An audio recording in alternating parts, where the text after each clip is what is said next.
The Galactic Council chamber buzzed with nervous energy as Ambassador of the Empire stood before the assembled delegates. Her 6 eyes scanned the room, lingering on the human delegation seated in the far corner. The humans looked relaxed, almost bored, which only made her more agitated. "Honored delegates," began, her voice carrying the authority of someone who had witnessed 3 galactic wars. "We must discuss the human problem immediately. Their reckless behavior threatens everything we've built." Captain Sarah, the human representative, raised an eyebrow but remained silent. She had learned that sometimes the best strategy was to let others reveal their true intentions first.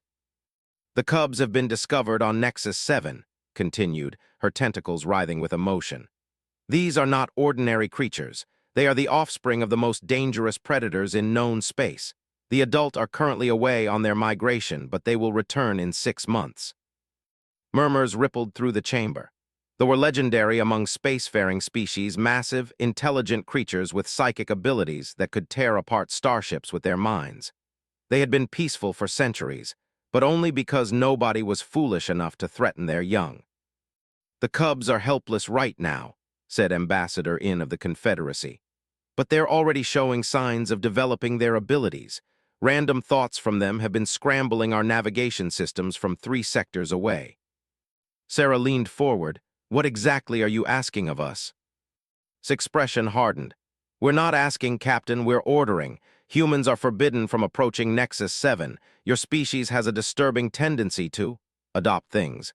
We cannot risk you interfering with creatures this dangerous." The other delegates nodded in agreement. It was true that humans had a reputation throughout the galaxy for their unusual relationship with other species. While most civilizations maintained strict boundaries between themselves and alien life forms, humans seemed compelled to make friends with everything they encountered. "You turned the razor wolves of 438 into pets," accused Ambassador of the Mech Consortium. "Creatures that had terrorized shipping lanes for decades now fetch sticks for your colonists." "And the void spiders," added. "Nightmare creatures that could phase through solid matter and had been the stuff of horror stories for generations. Your people taught them to weave decorative patterns, and now they're selling art pieces at space stations." Sarah couldn't help but smile. "They're quite talented artists, actually, very geometric style." "This is exactly what we mean." His voice rose to a shriek. "You cannot be trusted around dangerous alien life forms. You see a predator and think pet. You encounter something that could destroy civilizations and wonder if it needs belly rubs." Captain stood slowly, her calm demeanor never wavering. "Ambassador, with respect, humans have never caused harm through our relationships with alien species. In fact, I'd argue we've made the galaxy safer." "Safer?" The ambassador's laugh was sharp and bitter. "Your people turned apex predators into companions. You've disrupted natural ecosystems and created dependencies where none should exist." "We've created friendships," Sarah corrected. "And those friendships have prevented countless conflicts. The Razor Wolves now protect human colonies and help us patrol dangerous regions. The Void Spiders have become valuable trading partners, and their artwork brings joy to millions across the galaxy." Admiral of the Defense Force slammed his massive fist on his delegation's table. "They are different. They're not pack hunters or territorial predators. They're something far worse. Adult can read thoughts across star systems. They can manipulate gravity fields and tear apart matter at the molecular level. If you somehow manage to befriend their children and something goes wrong." "The adults return in 6 months," interrupted. "If they find their cubs corrupted by human influence, they won't just destroy your species. They'll remake this entire region of space into something unrecognizable. They've done it before." Sarah felt a chill run down her spine, but she maintained her composure. "What do you mean, done it before?" The chamber fell silent. The delegates exchanged uncomfortable glances before Ambassador In spoke in hushed tones. 12,000 years ago, a species called the found a breeding ground. They were researchers, scientists who thought they could study the cubs and learn from them. They were convinced they could unlock the secrets of psychic abilities and become the most advanced civilization in the galaxy. Picked up the story. When the adult returned, they found their children had been subjected to experiments, poked and prodded and tested. The cubs were physically unharmed but psychologically traumatized. The response was absolute. "They erased them from existence," Admiral said solemnly. Not just killed them, erased them. Every trace of their civilization, every planet they had touched, every species that had traded with them. They reached back through time itself and made it so they had never existed at all. Sarah felt her mouth go dry. That's impossible. Is it? In challenged. We only know they existed because the left records as a warning. Everything else about them is gone. There is an empty patch of space that shouldn't be empty according to stellar formation patterns. Stars that should be there simply aren't. The human delegation exchanged worried glances. This was far beyond anything they had encountered before. Even their most optimistic estimates of abilities hadn't suggested they could manipulate reality itself. The cubs on Nexus 7 are different from any we've encountered, continued. Intelligence scans suggest they're more advanced than typical offspring. Some theorists believe they might be the children of a queen, a being so powerful that even others bow to it. Which is why, Admiral emphasized, humans must stay away. Your species' compulsion to befriend dangerous creatures could trigger another erasure event. But this time, it won't just be your people who pay the price. If you interfere with potential royalty, they might decide to clean the slate for this entire galactic arm. Sarah sat down heavily, the weight of the revelation settling on her shoulders. She had come to this meeting expecting another routine diplomatic session about territorial boundaries or trade agreements. Instead, she was being told that her species' greatest strength, their ability to connect with other life forms, might trigger the destruction of billions of civilizations. What's the current situation on Nexus 7? She asked. We've established a perimeter, replied. All ships are maintaining a minimum distance of 50 astronomical units. Long-range sensors indicate there are approximately 12 cubs, all in the early stages of development. They appear to be sustaining themselves through some form of energy absorption from the planet's core. And they're already affecting nearby systems. Ambassador nodded grimly. Their developing psychic abilities are incredibly strong. Ships passing through adjacent systems report equipment malfunctions, crew members experiencing shared dreams, and gravitational anomalies that shouldn't exist. The cubs aren't even trying to project their abilities. This is just overflow from their natural development. Sarah rubbed her temples, feeling a headache beginning to form. How long do we have before the adults return? Approximately 6 months, 18 days, Admiral replied. The migration patterns of adult are well documented. They're currently feeding in the deep void between galaxies, but they always return to check on their young. And if we simply leave the cubs alone, then hopefully the adults will collect them and move on to establish a new territory elsewhere, said. They typically don't maintain permanent settlements. They're nomadic by nature, always moving, always exploring. As long as their young are safe and undisturbed, they have no reason to view us as threats. Sarah stood and paced to the observation window that looked out into space. Thousands of ships from dozens of species floated in perfect formation around the massive space station that housed the Galactic Council. It represented centuries of cooperation, diplomacy, and shared progress. The thought that all of it could be erased by beings powerful enough to edit reality was almost too much to comprehend.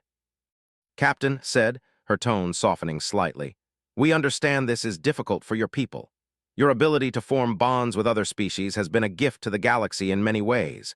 But this situation is beyond even human empathy. They are not animals to be domesticated or misunderstood creatures to be befriended. They are living forces of nature with the power to reshape existence itself. We're not asking you to change who you are, added Ambassador In. We're simply asking you to recognize that there are some lines that cannot be crossed, some risks that are too great to take. Sarah turned back to face the assembled delegates. Every eye in the chamber was focused on her, waiting for her response. The weight of representing not just her species, but potentially the survival of galactic civilization pressed down on her. The human delegation will need time to consider this information, she said formally. We request a recess to consult with our government. Of course, agreed. But please understand, Captain, this is not a negotiation. The prohibition against human contact with the cubs is absolute. We will use force if necessary to maintain the perimeter around Nexus 7. Sarah nodded and led her delegation from the chamber. As they walked through the corridors of the station toward their quarters, her aide, Lieutenant Martinez, spoke in a low voice. Captain, what are we going to do? You know how this will go over back home. Tell humanity there's a group of lost, vulnerable young creatures and that we're forbidden from helping them." Sarah sighed. Martinez was right. The human government and public would be outraged by the prohibition. Worse yet, there would inevitably be those who would see the ban as a challenge rather than a warning. Human nature was to push boundaries, to explore the unknown, to reach out to other forms of life. "We'll follow the council's orders," she said, but even as the words left her mouth, she knew it wouldn't be that simple. "What about the independent ships?" asked Dr. Collins there. "We can control military and commercial vessels, but there are dozens of human exploration ships operating in nearby systems. Some of them are specifically looking for new forms of life to study." Sarah stopped walking. She hadn't considered the independent researchers and explorers.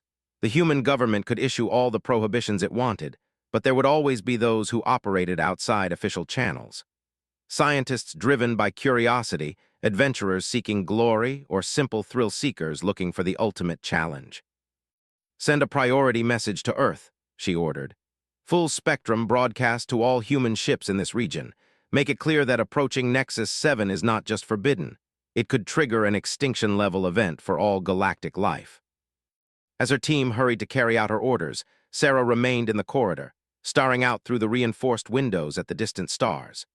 Somewhere out there, 12 young creatures were developing abilities that understanding. And somewhere in the void between galaxies, their parents were feeding and growing stronger, unaware that the fate of countless civilizations might depend on whether a species known for making friends could resist the urge to reach out to beings in need. The next few months would test humanity's wisdom against their compassion. Sarah could only hope that wisdom would win. But deep in her heart, she knew that when humans encountered young creatures who might be alone and vulnerable, wisdom rarely stood a chance against the urge to help. And that terrified her more than any threat the galaxy had ever faced. Doctor had never been good at following orders, especially when those orders went against everything she believed in. Standing on the bridge of her research vessel Harmony, she stared at the long-range sensor readings from Nexus 7 and felt her heart break a little more with each passing hour. "They're calling out," she whispered to her team. "Listen to the patterns in their psychic emanations. These aren't random thoughts or accidental projections. They're actively trying to communicate." Her Dr. James Park frowned at his console. The council was very clear. These creatures are too dangerous to approach. The risk is to leave children alone and frightened," snapped, then immediately regretted her harsh tone. James was just trying to keep them all alive. "I'm sorry, but look at this data. Really look at it." She transferred her readings to the main screen. The psychic signatures from the cubs showed complex patterns that repeated every few hours. To most observers, they would seem random, chaotic bursts of mental energy. But had spent her entire career studying communication, and she recognized something that chilled her to the bone. "They're scared," she said quietly. "These patterns, they're distress calls. The cubs are trying to reach out to anyone who might listen. They know their parents are gone, and they don't understand why they're alone." The bridge fell silent except for the gentle hum of the ship's systems. Its crew of 12 had volunteered for this mission, despite the government's strict prohibition. They were scientists, researchers, and doctors who had dedicated their lives to understanding and helping other forms of life. Telling them to ignore suffering children, even alien children, was like asking them to stop breathing. "Captain," said their communications officer, Lieutenant Sarah, "we're receiving another transmission from the Council perimeter. Admiral is demanding that all human vessels maintain at least a 75 astronomical unit distance from Nexus 7. "They increased it again?" Dr. Park asked. "That's the third time this week." Nodded grimly. "The Cubs' abilities are growing stronger. They're probably becoming more desperate as time passes." She pulled up additional sensor data. "Look at this. Their energy output has increased by 30% in the last week alone. They're not just calling out anymore, they're screaming." Dr. Maria Santos, their cultural anthropologist, spoke from her station near the back of the bridge. "I've been analyzing the communication patterns against our database of known distress signals from other species. The structure is remarkably similar to the calls that juvenile mammals make when separated from their parents. The cubs may be more advanced than us in some ways, but emotionally, they're still children." Felt tears forming in her eyes. She had 2 young children back on Earth, and the thought of them alone and afraid in an unfamiliar place was almost unbearable. The rational part of her mind knew that these cubs were potentially the most dangerous beings in the galaxy, but her heart only saw scared children calling for help. "Doctor," said Dr. Park carefully, "even if we wanted to help, how could we? We don't understand their psychology or their needs. We might accidentally harm them and then their parents would erase us all from existence," finished. "I know, James. Believe me, I've thought about that constantly. But what if we're wrong about their nature? What if the cubs aren't the monsters everyone thinks they are?" She brought up historical records from the galactic database. Every species that's ever encountered that has approached them with fear and preconceptions, that tried to experiment on them. Other species have either fled or attempted to establish dominance. But has anyone ever tried to simply be kind to them? Dr. Santos leaned forward with interest. "That's actually a good point. Looking at the historical records, every interaction with them has been based on either scientific exploitation or territorial concerns. No one has ever approached them as potential friends." "Because they're too dangerous," Dr. Park protested. "I understand your compassion, but these beings can manipulate reality itself. One wrong move and we could trigger another erasure event." Stood and walked to the observation window. In the distance, she could see the faint glow of Nexus 7 star. Somewhere around that distant sun, 12 young beings were growing more desperate and frightened with each passing day. The thought made her chest tighten with emotion. What if their destructive capabilities come from fear and trauma? She mused aloud. The historical records show that they only became violent when their young were threatened or harmed. What if their natural state is peaceful, but they become dangerous when they perceive threats to their families? Doctor looked up from her console. "Captain, we're receiving a priority transmission from Earth Command. They're ordering all human vessels to withdraw to at least 100 astronomical units from Nexus 7. His heart sank. The prohibition zone kept expanding, which meant the cub's distress was becoming stronger and more widespread. Soon, the psychic emanations would be affecting ships in neighboring star systems. "There's something else," Doctor continued. "The transmission includes classified intelligence reports. Apparently, 3 non-human ships have already been lost trying to establish communication with the cubs. The crews reported severe psychological trauma before their vessels simply stopped transmitting." Dr. Park's face went pale. "What kind of trauma?" "Shared nightmares, false memories, and complete personality fragmentation," Doctor read from her screen. "The last transmission from the research vessel described crew members who no longer remembered their own names, but could recite the childhood fears of beings they'd never met." Felt a chill run down her spine, but something about the reports didn't sit right with her. What were those ships trying to do exactly? According to the reports, they were attempting to scan the cubs' neural patterns to better understand their development, Doctor replied. "They were trying to study them like laboratory specimens," said with sudden understanding. "Of course the cubs reacted defensively. Imagine if alien beings started probing your children's minds without permission. You'd be terrified and angry too." Dr. Santos nodded slowly. "That makes sense from an anthropological perspective. Many species react negatively to unwanted mental contact, especially when they're already in distress." "But," Dr. Park said desperately, "even if you're right about their motivations, how could we possibly approach them safely? Our minds aren't equipped to handle direct psychic contact with beings that powerful." Was quiet for a long moment, her scientist's mind working through possibilities. Finally, she turned back to her team with a determined expression. "We don't approach them with our minds," she said. "We approach them with our hearts." Dr. Park looked confused. "What do you mean?" "Every species that's attempted contact has used technology, sensors, and analytical equipment. They've tried to understand the cubs intellectually. But what if we tried emotional communication instead? Simple, genuine caring without any attempt to study or analyze them." Dr. Santos's eyes lit up. "Emotional resonance? It's how human children often connect with animals and other species, not through complex communication, but through shared feelings and genuine empathy." "It's still incredibly dangerous," Dr. Park warned. "If we get too close and something goes wrong." "Then we make sure we don't get too close," interrupted. "We stay at a safe distance and simply be present. Let them know they're not alone without trying to control or study them. Just offer friendship with no strings attached." Doctor checked her sensors again. Captain, the Cubs' distress calls are becoming more frequent. Whatever we're going to do, we need to decide soon. The psychic emanations are starting to affect navigation systems 2 sectors away. Made her decision. Set course for the edge of the prohibition zone, not to violate it, but to get as close as we safely can. She turned to her team with a serious expression. I want to be clear, this is completely against orders. Anyone who wants to leave can take a shuttle back to the nearest station. I won't hold it against you. Not a single person moved from their station. Dr. Park sighed heavily. This is probably the worst decision any of us will ever make, but you're right. We can't just abandon scared children, no matter how dangerous they might be. As the Harmony began moving toward Nexus 7, felt a mixture of terror and hope. They were about to attempt something that no species in galactic history had ever tried approaching, though with simple friendship instead of fear or ambition. 3 days later, they reached the edge of the prohibition zone.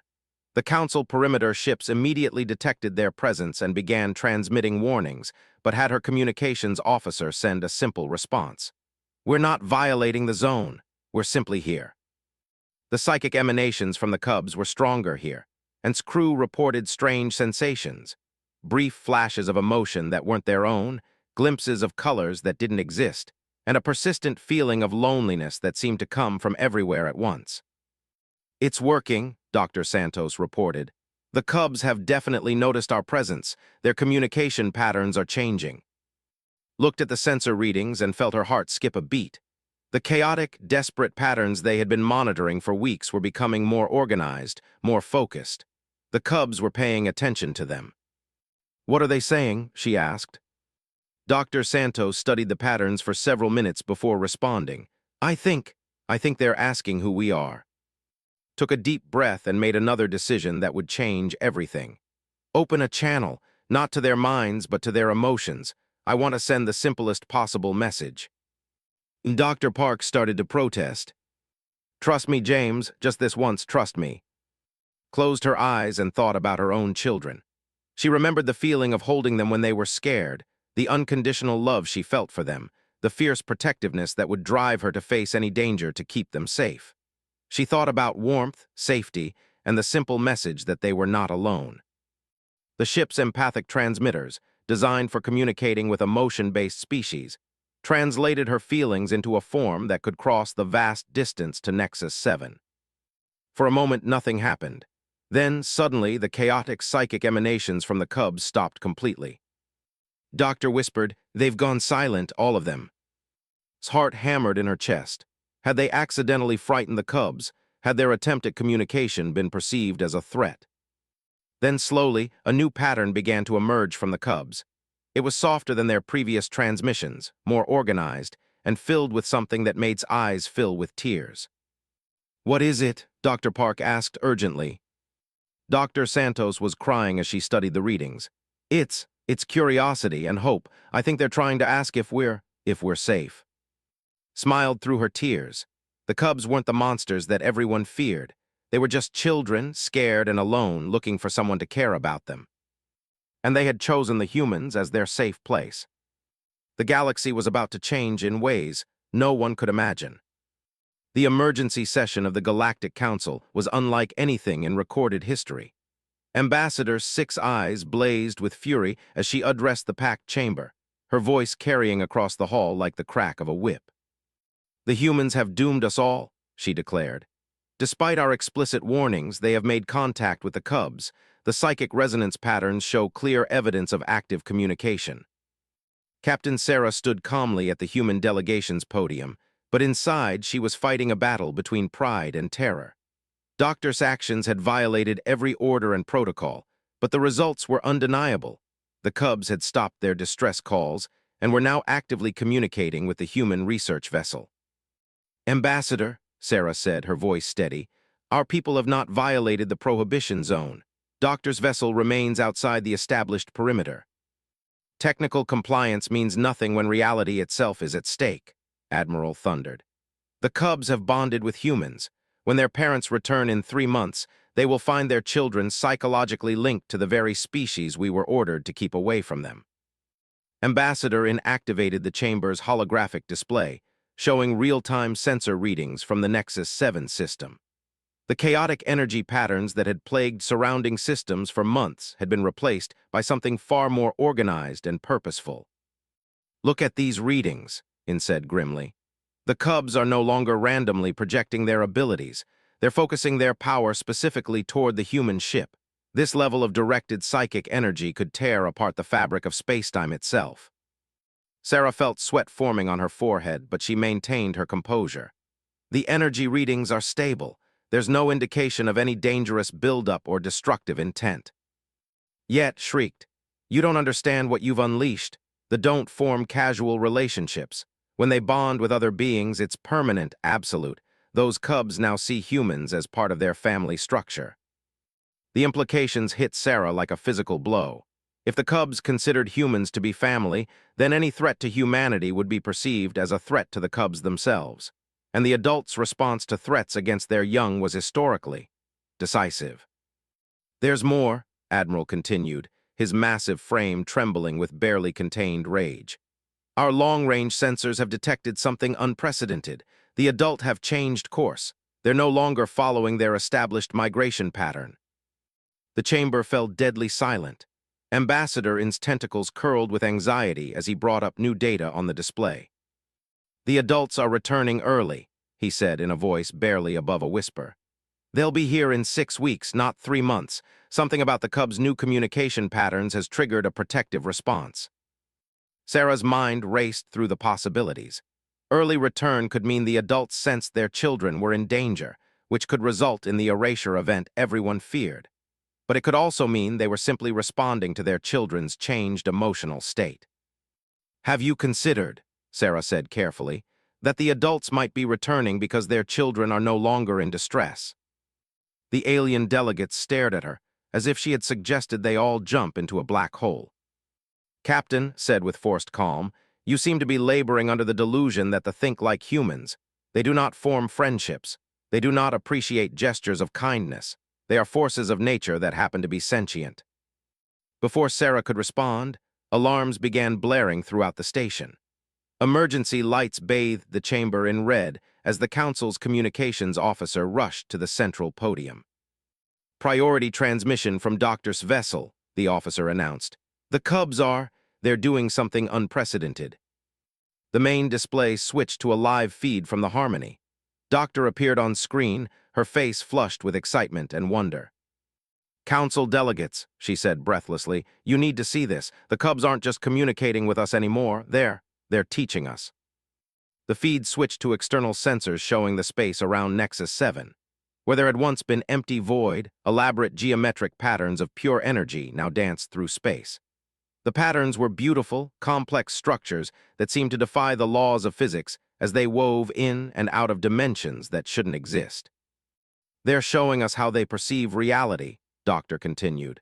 "These aren't random displays of power. They're educational demonstrations. The Cubs are trying to teach us to see the universe the way they do." Ambassador made a sound like steam escaping from a pressure valve. "They're corrupting human perception. This is exactly what we feared would happen." But Sarah was studying the patterns more carefully. There was something familiar about their structure, something that reminded her of mathematical equations and scientific principles that human researchers had been struggling to understand for decades. "Doctor," she called out, "are you and your crew experiencing any adverse effects from exposure to these lessons?" Smile was radiant. "Just the opposite, Captain. It's like seeing colors that were always there, but we never had the eyes to perceive them. The Cubs aren't trying to change us. They're trying to help us understand ourselves better." Dr. Park appeared in the background of the transmission, his face filled with wonder. "Captain, they're showing us the mathematical principles behind faster-than-light travel, gravity manipulation, and dimensional transcendence. This is centuries of advancement compressed into simple visual demonstrations." The council chamber erupted in chaos. Some delegates were demanding that the humans be forcibly removed from the system, while others were frantically trying to record and analyze the energy patterns for themselves. "Silence," Admiral's voice boomed above the noise. "Don't you understand what this means? The Cubs are sharing knowledge with humans. When the adults arrive, they'll view this as either theft or adoption. Either way, the consequences will be catastrophic."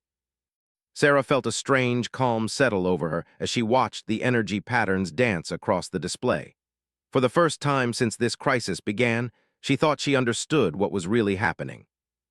"What if it's adoption?" she asked quietly. The chamber fell silent again, every eye turning to her. "What if the cubs have chosen humans as their adoptive family?" Sarah continued. "Every species in this room has approached them with fear, suspicion, or attempts at exploitation. Humans approached them with love and acceptance. What if that's exactly what the cubs needed?" His voice was deadly quiet. "You're suggesting that the most powerful beings in the galaxy have decided to become pets."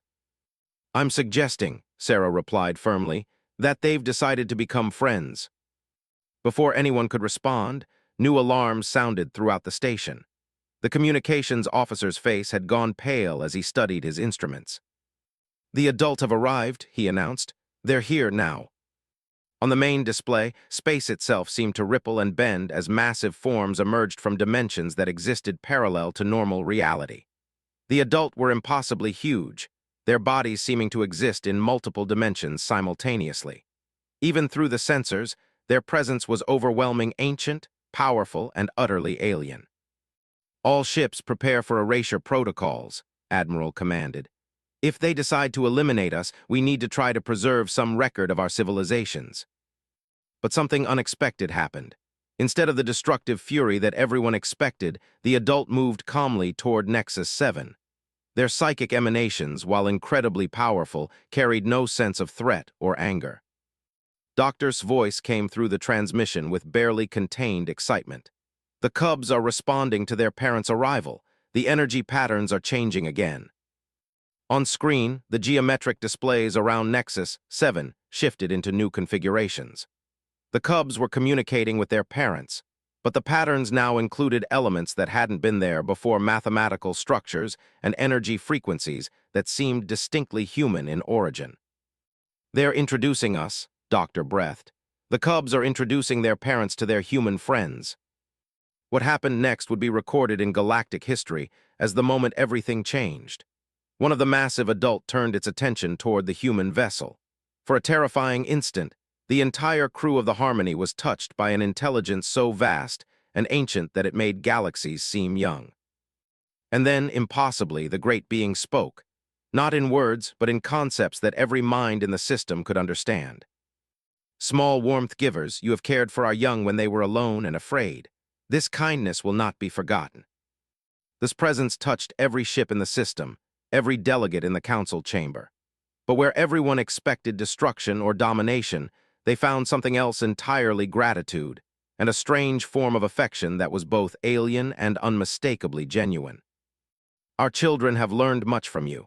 They have shown us new ways of seeing, new patterns of thought that we had not considered. In exchange, we offer protection and friendship to the species that showed mercy to our young." Ambassador collapsed into her chair, her worldview crumbling around her. "Impossible," she whispered. They don't form alliances." "We form what we choose to form," the great being responded, its mental voice carrying a hint of amusement. "Your young ones have taught our young ones about something called hugs. This concept intrigues us." On the display, one of the cubs, a being the size of a small moon, was gently enveloping Doctor's ship in tendrils of pure energy. The sensors registered no damage or interference, only a warm, protective embrace that somehow translated across species barriers. The adult continued speaking to the assembled civilizations. "Understand this. The humans are now under our protection. Any species that threatens them threatens our adopted family, but we offer the same protection to all who show similar kindness to those in need." Sarah felt tears streaming down her face as she watched the energy patterns around Nexus 7 reorganize into something beautiful and harmonious. The chaotic distress calls of weeks ago had been replaced by what could only be described as cosmic laughter, the sound of young beings playing with their newfound friends while their parents watched with approval. "We will establish a territory in this region," they announced. "Not to claim or control, but to protect and nurture. Any species that wishes to learn, to grow, to show kindness to others will be welcome here." Admiral found his voice first. What about the prohibition zone?" "There is no need for such barriers now. Our children are safe and happy. Fear is no longer necessary." Ambassador tentatively asked, "And the species that have threatened or attacked you in the past?" This response carried a weight of infinite patience. "The past is behind us. We judge based on present actions and future potential. Your species has the capacity for growth. We encourage you to discover it." As the session ended and delegates began filing out of the chamber in stunned silence, Sarah remained at her podium, watching the display that showed humans and cubs playing together in the vast emptiness of space. Energy patterns danced between the ships and the young beings, a new form of art that combined human creativity with cosmic power. Doctor appeared on screen one more time, her face glowing with joy. "Captain, you should see what they're teaching us now. It's incredible. They're showing us how to heal damaged ecosystems, how to reverse entropy, how to create music from the vibrations of stars themselves." Sarah smiled through her tears. Humanity had been forbidden from approaching the cubs to prevent a catastrophe. Instead, they had gained the most powerful allies in the galaxy and opened doorways to wonders beyond imagination. The cubs had chosen humans as their safe place, and in doing so, they had made the entire galaxy a little safer for everyone. As she prepared to transmit her report to Earth, Sarah reflected on the lesson they had all learned. Sometimes the greatest dangers could only be overcome through the simplest response, not fear, not force, but kindness. And sometimes, when you reached out to help someone who needed it, you discovered that you needed them just as much as they needed you. The age of human friendship had begun, and the universe would never be the same.